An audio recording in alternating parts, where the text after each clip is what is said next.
Hi hello and welcome to Anamika story world.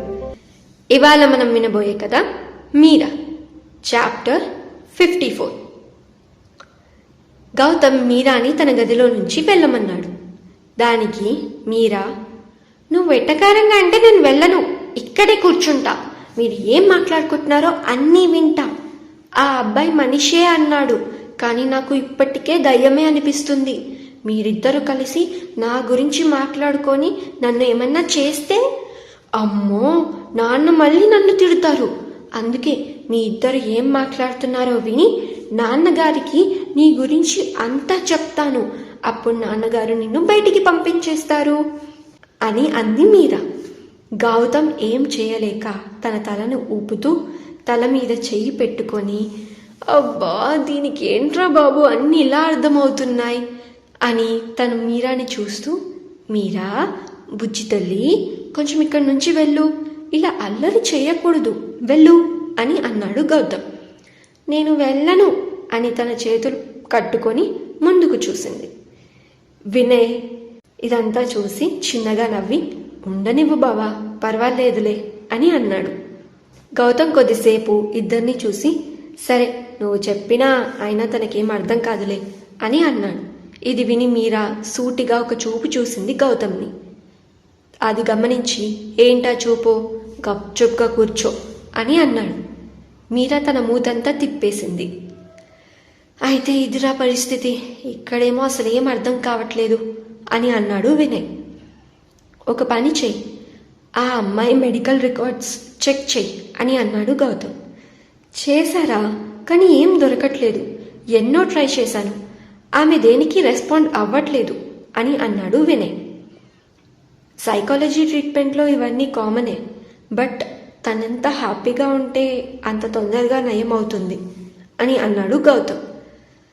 But తను అసలు ఏమీ మాట్లాడట్లేదురా, భయపడడం కూడా లేదు, జస్ట్ అలా కూర్చుండిపోతుందంతే, లేదా నిలబడుతుంది, అసలు తన ఫేస్లో ఎక్స్ప్రెషన్ ఏమీ లేవురా అని అన్నాడు వినయ్.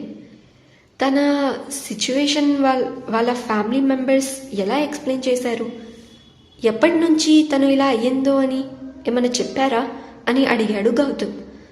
వాళ్ళ ఫ్యామిలీ మెంబర్స్ చెప్పిన దాన్ని బట్టి వాళ్ళ గ్రాండ్ మదర్ అంటే అమ్మమ్మ అనుకుంటా, తను చనిపోయినప్పటి నుంచి తను అలా మారిపోయిందంట. అది చూసి వాళ్ళు భూతమో దయ్యమో అనుకుంటున్నారు, తనతో ఏదో చేయిస్తున్నారంట, దాంతో పోలీసులు హాస్పిటల్కి తీసుకొచ్చారు తనని అని అన్నాడు వినయ్.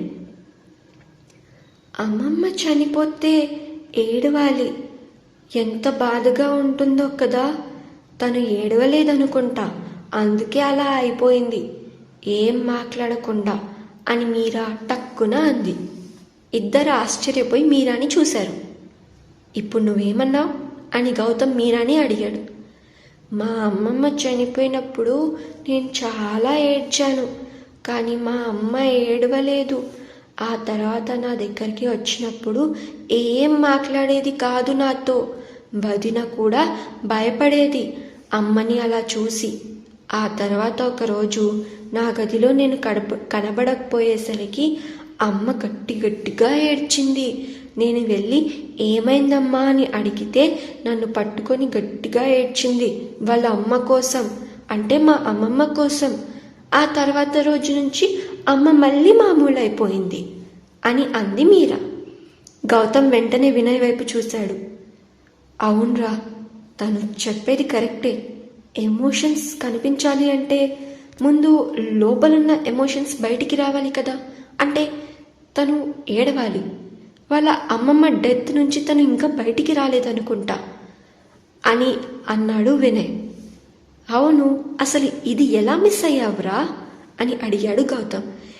ఎందుకంటే ఇక్కడ ఆ పాయింట్ తప్ప మిగతా అన్నీ చేస్తున్నారా, అన్నీ చెప్తున్నారు కాబట్టి తను ఏం చేస్తుందో, తను రాత్రిపూట నిద్రపోవట్లేదని, ఇంట్లో తిరుగుతుందని, దానివల్ల ఎవరైనా హిప్నటైజ్ చేశారేమో అని థాట్లోకి వెళ్ళా, అంతే.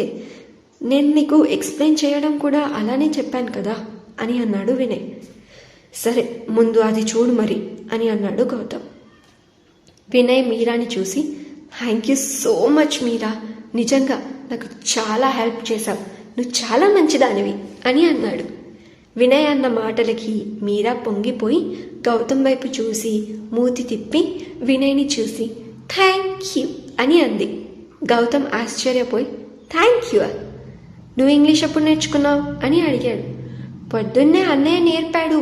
థ్యాంక్ యూ అంటే కృతజ్ఞతలు. అబ్బో, నన్ను ఇంట్లో నుంచి పంపించడానికి ఇంగ్లీష్ కూడా నేర్చుకుంటున్నావన్నమాట అని అడిగాడు గౌతమ్. మీరా, నువ్వు గౌతమ్ని ఇంట్లో నుంచి పంపించేయాలనుకుంటున్నావా? ఎందుకు అని అడిగాడు వినయ్.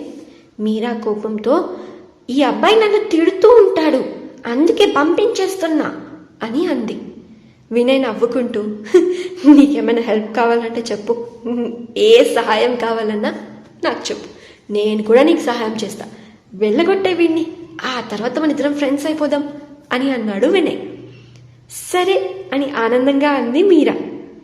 ఓహో, ఏంటి ఫ్రెండ్స్ అయ్యేది, చాలా ఫ్రెండ్షిప్ చేసేసారు ఇప్పటికే, నువ్వు వెళ్ళి పడుకో, బాయ్ అని చెప్పి గౌతమ్ ల్యాప్టాప్లో కాల్ ఆఫ్ చేసేసి మీరా వైపు చూసి ఏంటి మేడం, ఇచ్చావు కదా కాఫీ, వెళ్ళిక్కడి నుంచి ఇంకా అని అన్నాడు. నాకు ఈ బొమ్మల పెట్టెని చూపించవా అని అడిగింది మీరా. అరే, బొమ్మల పెట్టె కాదు అని అన్నాడు గౌతమ్. అదేలే ల్యాప్టాప్, ఆ ల్యాప్టాప్ చూపించవా నాకు అని అంది మీరా. చూసేం చేస్తా, అయినా ఏముంది అందులో చూడ్డానికి అని అన్నాడు గౌతమ్. నువ్వే కదా అమెరికా అన్నావు, అది చూపించు, మా ఊరు కూడా చూపించు, ఈ లోకంలో ఏం జరిగినా తెలుస్తుందన్నావు కదా, అది కూడా చూపించు అని అంది మీరా. తెలుసుకుని ఏం చేస్తావు అని అడిగాడు గౌతమ్. అదిగో మళ్ళీ కీసుకుంటున్నావు, నేను నాన్నకు చెప్తా అని మీరా ఏడుస్తూ అంది. సరే చూపిస్తానులే అని అన్నాడు గౌతమ్. మరి మీరా ల్యాప్టాప్ గురించి తెలుసుకొని ఏం చేస్తుందంటారు? తెలుసుకుందాం ముందొచ్చే చాప్టర్స్లో. ఎక్కడో కాదు, మీ అనామిక స్టోరీ వరల్డ్ ఛానల్లో మీ అనామికతో ఈ స్టోరీ వింటూనే ఉండండి మీరా. ఈ స్టోరీ మీకు నచ్చితే ప్లీజ్ డూ లైక్ అండ్ ఈ వీడియోని షేర్, అలాగే నా ఛానల్కి మరిన్ని అప్డేట్స్ కోసం సబ్స్క్రైబ్ చేసుకొని బెల్ ఐకాన్ కూడా క్లిక్ చేసేయండి.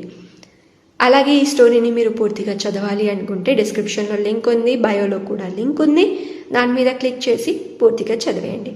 Thank you so much for listening. Bye bye.